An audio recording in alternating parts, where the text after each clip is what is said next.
Good morning, everybody. Or this is about 10:30 in the morning, and it is really hot.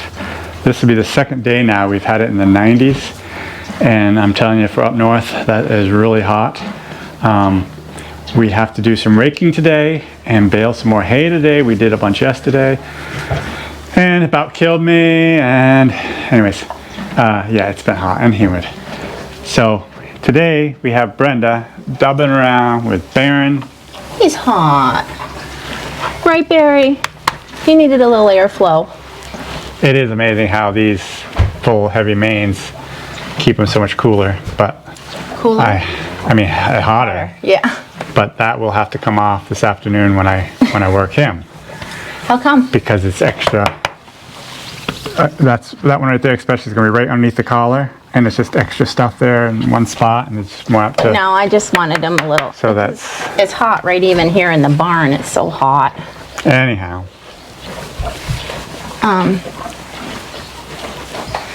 Us Northerners sure are not good with the heat, like Jim was saying. So kudos to you Southerners.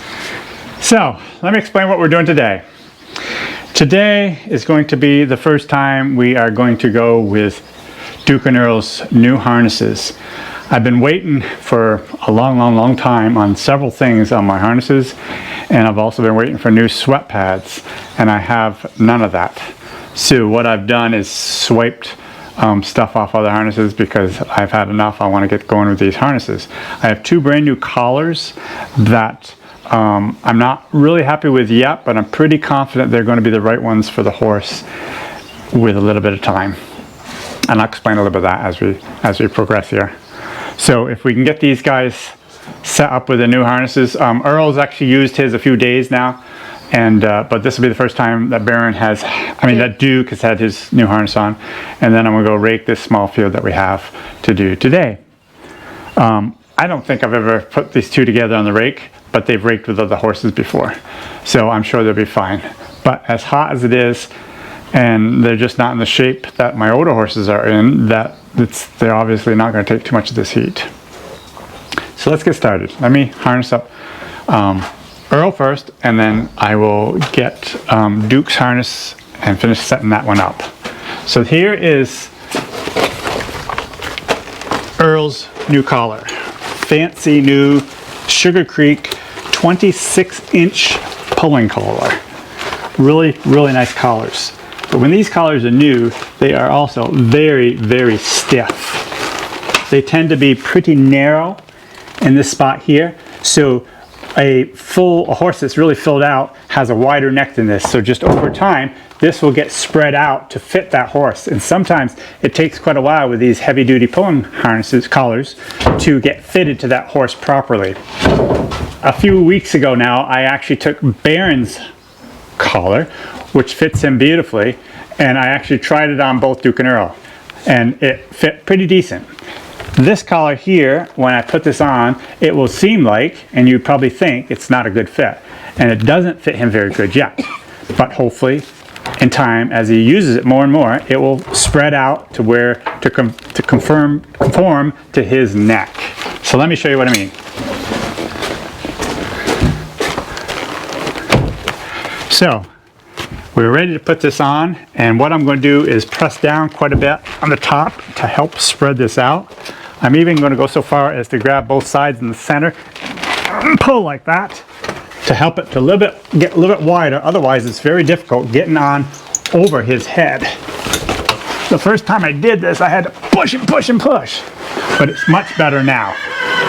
Okay, so as I put it up here, you can see there's a lot of rock to this collar because hasn't spread out and hasn't formed to his neck yet.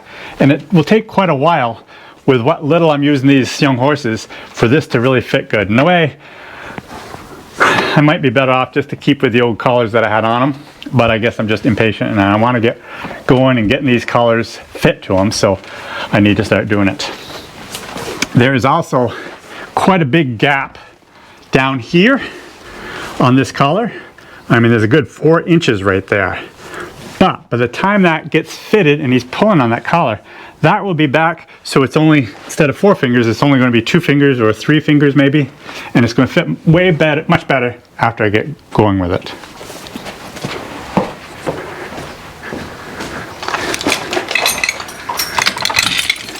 Dookie, how do you like it so far?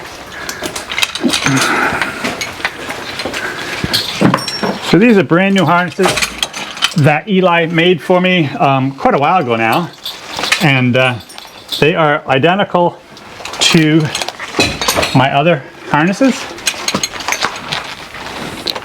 We have had actually a few people have commented saying, I think it was at the horse pull video I had, and they thought that Bill and Baron had new harnesses because I guess they look so good. Well, that's the beauty about these harnesses. They're bio, and you can actually take them out and hose them down with a pressure washer, and they get almost like brand new again. They already got dust on them from sitting out. Well, these two haven't been used much. So originally when I put this on, I had it in one hole tighter up top here, and I hope and expect that that's going to happen again. But when I did it to start with, I couldn't get this even snapped. Now I'm snapping it, but it's a little bit loose, and I think very soon I can tighten this up one more hole, which is where I want it to be. Anyways, we'll slide the britchin over his butt, grab his crupper, slide that with it, and hitch the crupper. If somebody's new to the channel, what does a crupper do? Crupper is right here. It goes behind his tail. It kind of helps hold the whole harness together. I never used to use a crupper, and you don't have to use a crupper, but I really like having a crupper now. It just works so good. It stops them from putting when they put their head down, it stops the whole collar from falling ahead.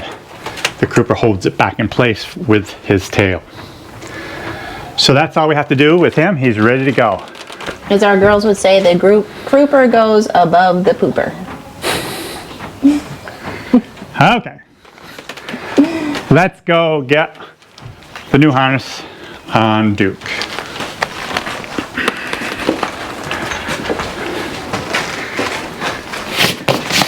So this is Duke's collar. Never been on a horse. Brand spanking new. This is a sweat pad. I'm still waiting on my new sweat pad, so I had to use a borrowed sweat pad type of thing, an older one. It's not that great a shape, but it's fine. This is a 26-inch collar, and I have a 29-inch sweat pad. I like sweat pads 3 inches bigger than the collar. People have different opinions, and that's fine, but that's what I like. With Duke, he has a little bit smaller neck than Earl. So I expect it's going to look really too big on him, but I know I put Baron's collar on him a few weeks ago now, and it seemed to fit really good. Not perfect, but really good, and he still has quite a lot of growing left to do. So I'm going to press down on this, and I'm telling you, there's just hardly any give to it. It's just so stiff, and that's a good thing, you know, it's a new collar. So it's very stiff. It's going to be a little bit hard getting it over his head. So some people will disconnect these buckles, and I would do that, and I might have to do that, but if I disconnected the buckles, this pad right here is connected on both sides, at least most of them are. But you know, this one's not. Huh. So I could disconnect these. I think I might. Boy, they're tight. I don't think I'm going to. If I can get by without touching the tops, I'd much rather just leave as is. And over time, the collar will conform to his neck, be the right size, and it will go over his head, no problem. I sort of think that Duke has a little bit smaller head than Earl also, so maybe it won't be a problem.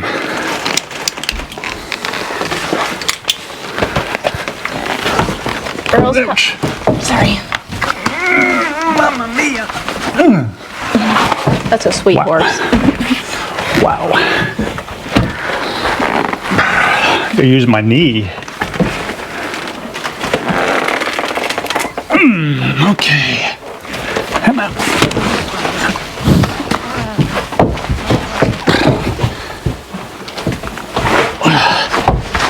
Not too many young horses would take that kind of abuse. Yes. Oh my goodness. Okay, I'm pretty confident that's going to be pretty darn close to the right size. It actually almost looks better than it does with Earl. But it is hard to get on, and it will be for a couple days, and then it won't be. But such a good fella to let me beat on him to get that collar over his head. Good boy. Okay, now I'm going to go get this harness and see how much fitting we have to do with that, if any. I just want to take a moment to say how incredibly sweet these horses are. Good-natured. They're not perfect, but boy, are they nice to work with. All three of these Suffolk Punch horses are just the nicest horses. Brenda raked with Baron and Duke yesterday for a little while, and she did good with them. So these harnesses have been sitting out in the other room for quite a few weeks now. Brand spanking new harnesses, and look at this. Got bird poop all over them. Oh. Here we are, our first time out. Wanted to show you guys a nice pair of horses with a nice harness, and We'll just have to I'm wipe using them a off. dirty mess. I'll wipe them off. I got a rag over there. So we have this top hitched one notch closer than that one there, and we're going to have the same problem.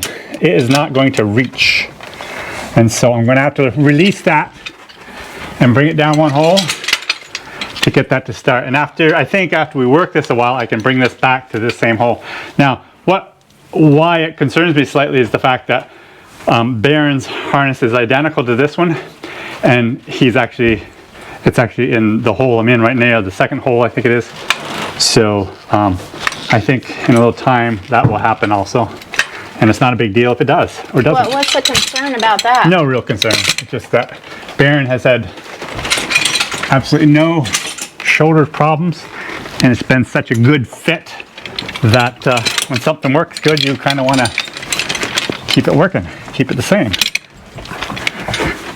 So hopefully this will pull into place. It's a tight fit even now. And this is the way it was with Earl. I had to really struggle to get that to connect. And now there's a lot of actually room now. And so as I'm pulling this buckle, it's a tight fit, whereas Earl's is quite loose. And that just tells me things have given a little bit. As you can see right here even, there's a slight gap in these hames from the collar. And as he works, his neck is wide enough to press that, to push this collar out, and then that's going to fill in that gap. I don't know if everybody can see that. It is very hard to see, but there is one there. Yep. So I'm going to put the britchin over. I actually adjusted this harness. I don't even know if I've ever had it on him, but I adjusted it to be the same as Earl's. And so I think it'll be all right. Although I do have one more thing I have to do on this harness before we can work. And I'll show you that in just a second.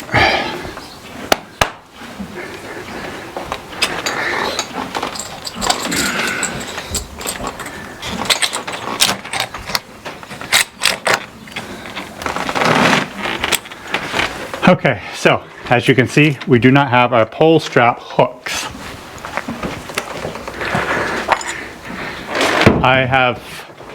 I got these ordered, and for some reason they've been back ordered for like 6 months. So here I am, still waiting on them. So I stole the ones off this other harness, and I'm going to use these. So we'll put these on, and then we'll be ready to go.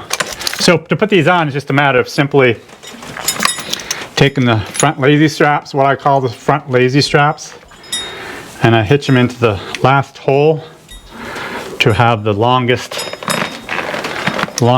slack, I guess you could say, on this. And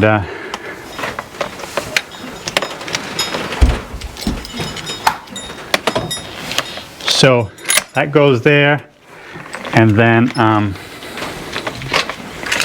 this goes here.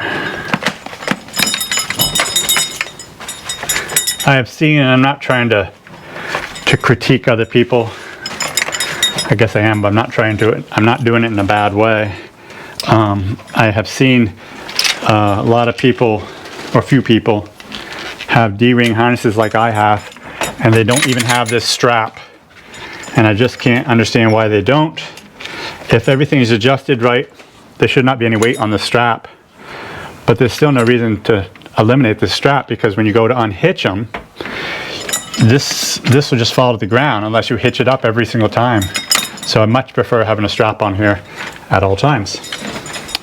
Anyways, I'll get the other one and we'll get going.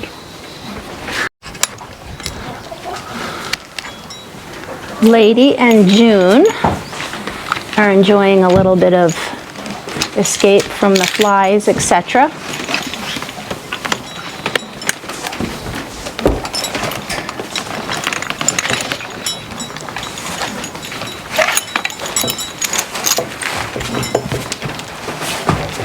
Hey lady, how you doing?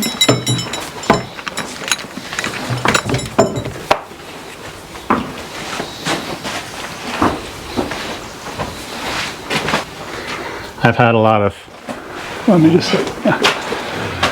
So we've had a lot of people on our channel. It's interesting, I think. We all tend to have our ways of doing things. We all tend to have our ways of thinking about things. Recently, and ever since I started this channel, I've had so many people comment and kind of badmouth me on my straight stalls, and the fact that, you know, the horses can't lay down, which I've showed many times, horses laying down, and that how inhumane it is to have them in a straight stall like this. Well, I'll tell you, when it's at any point, I mean, I disagree 100%, but on days like this, my horses are begging to come into these stalls. They love it in here. It's so much cooler. All the windows are open. There's a cross breeze. It's so much better. It's cool in here. But the biggest thing is there's no flies in here. So even right now, here, Bill, we let him out this morning, put some fly spray on him. And of course the fly spray don't do that much good. And he's so much, he's standing at the door begging to come in the barn. This morning we went and got Duke, and Ken and Bree are out there begging to come into the barn. So as much as I understand people's thoughts on being in a barn or being out to pasture, being in a straight stall as opposed to being in a box stall, I'm telling you, we can say my horses are used to it, you could say whatever you want, but I'm telling you, my horses love being in this barn. And I just see it over and over again. But, you know, I grew up that way. I've always had straight stalls. To me, it's just what you do. And for someone that grew up, that always had box stalls, in their mind, it's just something that you should do or do. And so I don't really have a problem with when people say, you know, oh, those stalls aren't good. Well, is it right? Is it wrong? Well, that's going to be up to the person to decide themselves. But I can understand if you grew up with something, you get those thoughts in your heads, and it's difficult to change those thoughts. It would be very hard for me to change someone's opinion on straight stalls if they've always had box stalls and they love box stalls. That's just the way it is. But anyways, we won't worry too much about that. If you got comments, good or bad, about box stalls, I don't care. If you want to share them, go right ahead. It's a decision that each of us have to make personally, and yeah. Okay, let's get these horses hitched up and we'll go break some hay.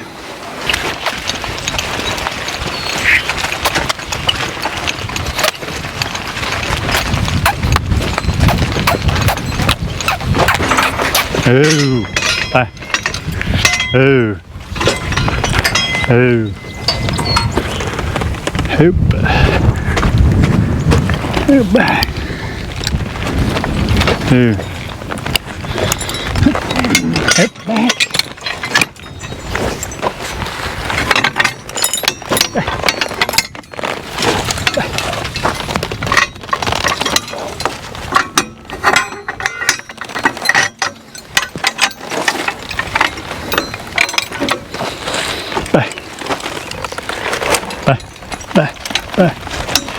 Ooh.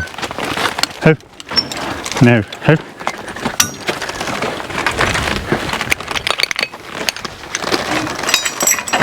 Hoop. Hoop. Hoop. Hoop. Hoop. Hoop. Map.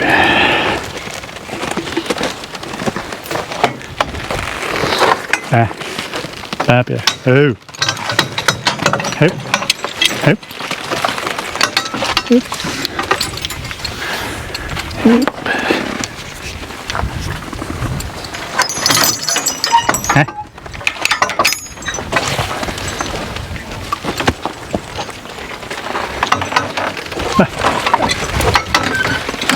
Ooh.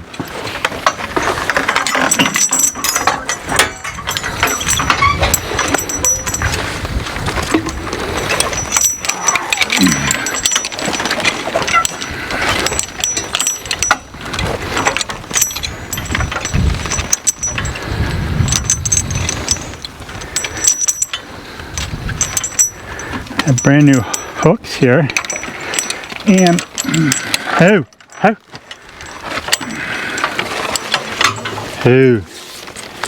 and as you can see, yesterday I used him and I spread them out a little bit. He was on the other side, but this link is so big it won't even drop down into there. So I go tie them and see if I can't spread that a little bit more. I cuff us out. Gee.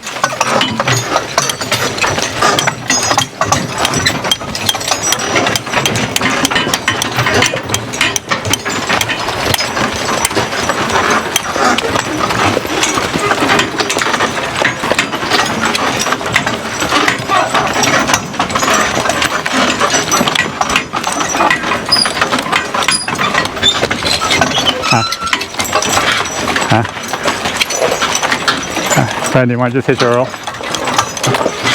Oh. Hitch him? Yep. To his halter. Come here, Earl.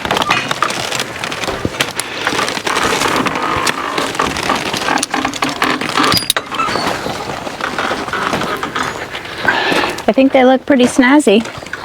Yeah, me too. Hope I can get this off now. So we should find these. They're a little more.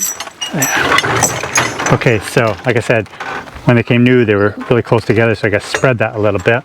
And I did yesterday, but apparently not enough. Do you have extra huge links or something? Yeah, they are.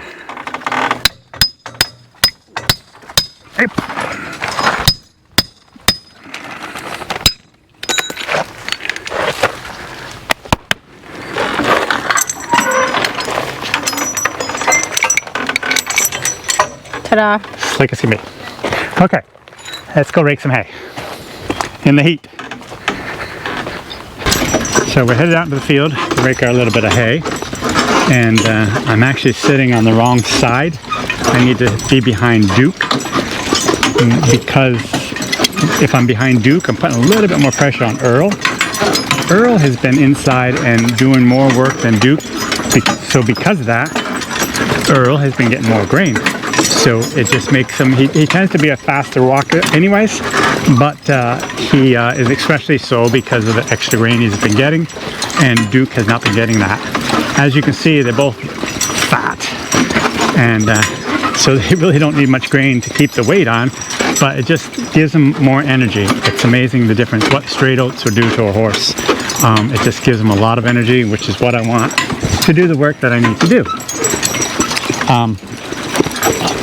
One real beauty about these two, all three of the Suffocks, is these big old horse flies land on them and just do not seem to bother them at all. They don't even take their tail and swat at them. I really like that in these Suffolks. That's a really good thing. I guess I better go up that other end before I start. I don't want to start here. So yeah, I'll have to drive behind Duke. It'll be better. Brenda wants to get out and walk anyways. So this is the field we raked up last night. And over there on the other side of that spot, that green grass, is where we're working on today. The green grass is from the 6-inch tile, drainage tile, that is buried right there. And we haven't even smoothed it out because we're hoping this fall to have a little bit more tiling done, which would come into that, so it'd tear up all the ground anyways. So I haven't done anything with it yet, although if I got time I would.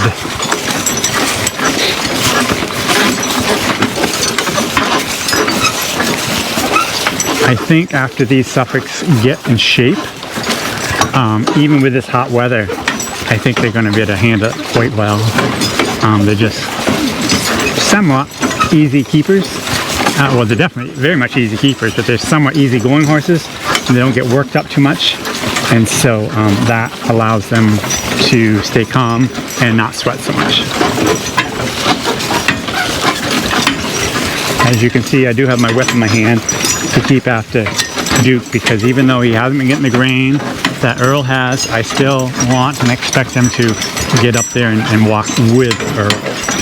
I don't want him dragging behind.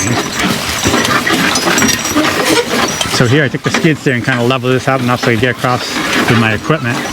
It's still pretty rough, but we can get through. Oh yeah. Last night I raked around this field one time to bring the outside windrow in, and then this morning I actually used the tedder. It's just been so hot. Last couple of days I've just used the tedder with the tractor, and so I tedded it and spread out the one windrow I had right here. So now I don't have to have a double windrow as such. I can just go around just regular. So now I'm going to put it in gear.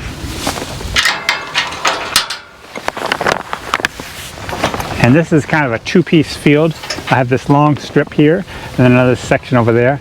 And because of the quality of the hay, I want to rake it in two different fields. So I'm going to rake the long strip first, and then I'll jump over and rake the short piece afterwards, just because I want to separate them. Let's go rake some hay. Cuff stop. Careful.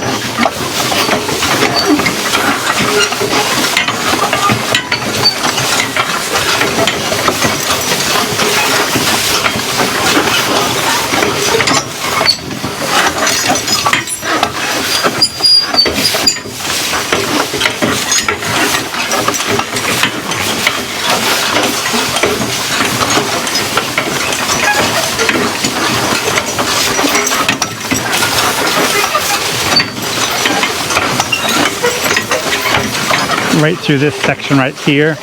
It's kind of the north side of the field, facing north, and so the sun has not even hit here yet today, and so yeah, it's going to take a little bit longer for this to dry right up in here next to the woods.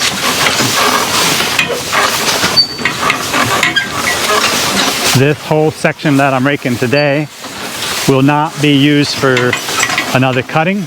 It will be put into a pasture, and the cows and the horses will use it for pasture for the rest of the summer. And yes, here we have manure being dropped into the hayfield, but it just seems to disappear before it gets into the bales.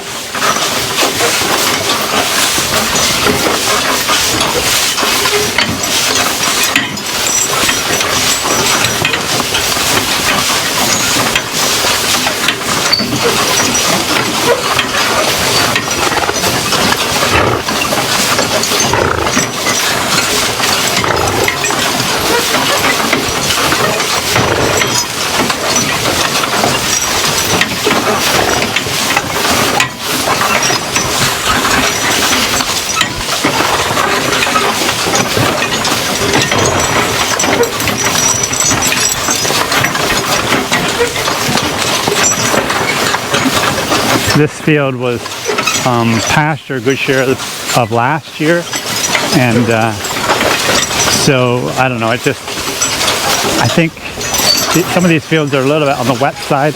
When I let the animals out into them for pasture, I think a lot of compaction happens, and so it doesn't make quite as good a hay field the following year. So as it turns out, there is not a lot of hay here.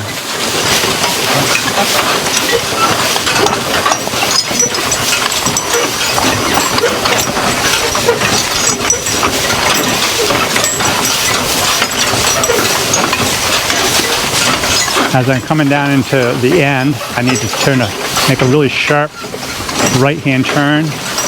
And I also realized because of that, it would have been better, except for the fact I want to separate the hay, if I just gone around the piece completely. Because when I come to baling this, so because some of these sharp corners, it's going to be a little bit hard to bale and pick it up completely, but that's okay. I can swing around twice to get it.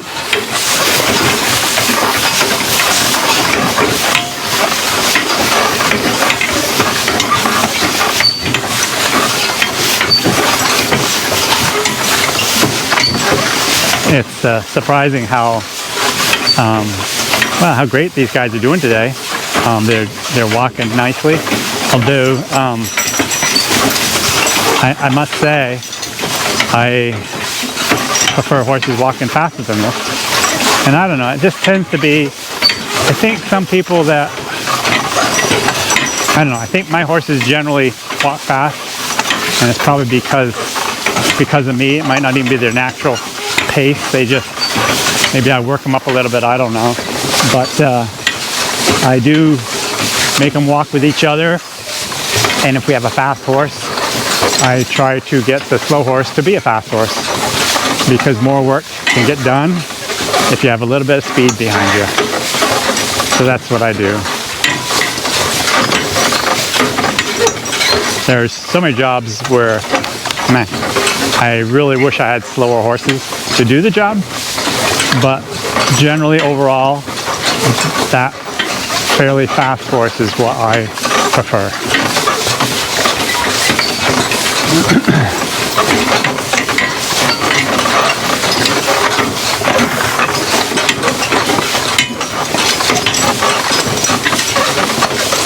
I think as I start putting these two in the woods, their attitude will change a little bit. They will get faster and a little bit more, I don't know, how would you say it? Have more of a desire to pull than just on basic farm work. Because with logging, they have to pull, and quite often they're heavy loads. So because of that, they tend to get speed up a little bit.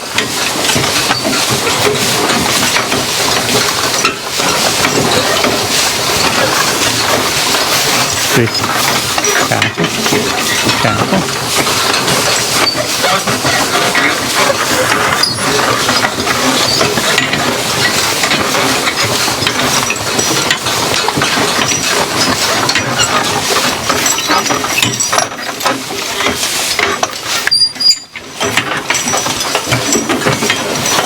I must say also one of the goals of one of the goals I have is to get a better team for Brenda to drive. She likes to rake hay, she likes to ted hay, and I just need a team that kind of walks steadily together at whatever pace that might be. Preferably I'd just soon have them walk fast so she can get the job done. But she does like the slower horses. But generally, as long as they're both the same speed, whether they're fast or slow, it does make for a good pair of horses to drive. When you've got one fast and one slow, that's just no fun.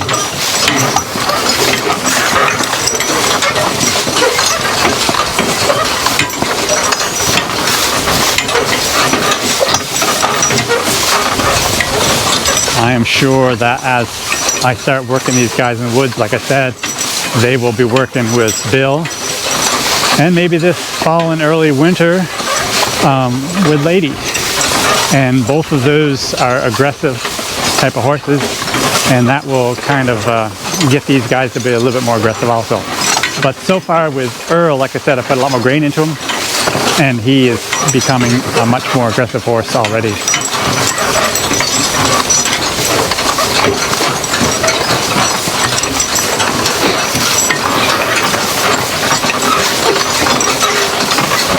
So my goal is to just get this one piece raked with these two, and then I will take them in, and then after lunch I will take probably Earl and Baron back out and rake our piece off to the left of us.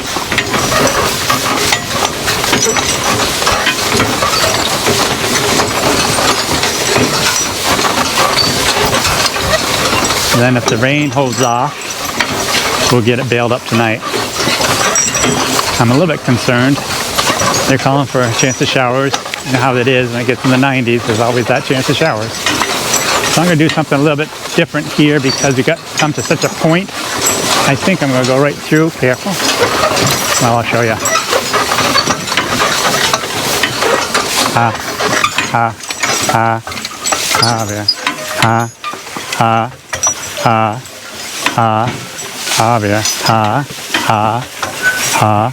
There.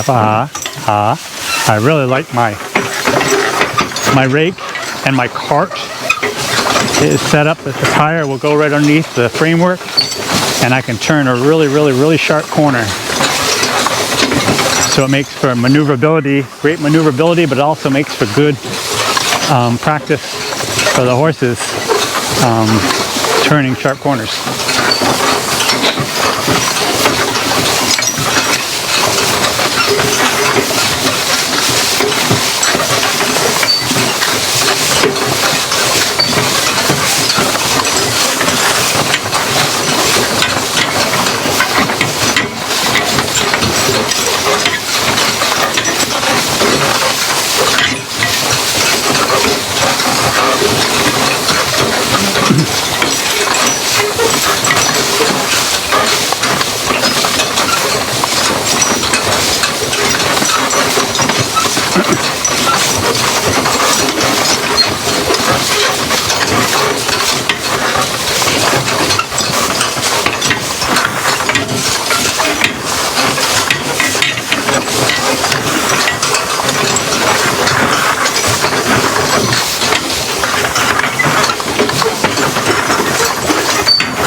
So as you can see, Skippy is right here, been right with us this whole time, and he just stays his distance from the horses. He doesn't bother them at all. For a while there, when we first got him, he was doing stupid things around him, but now, not at all. So that's good.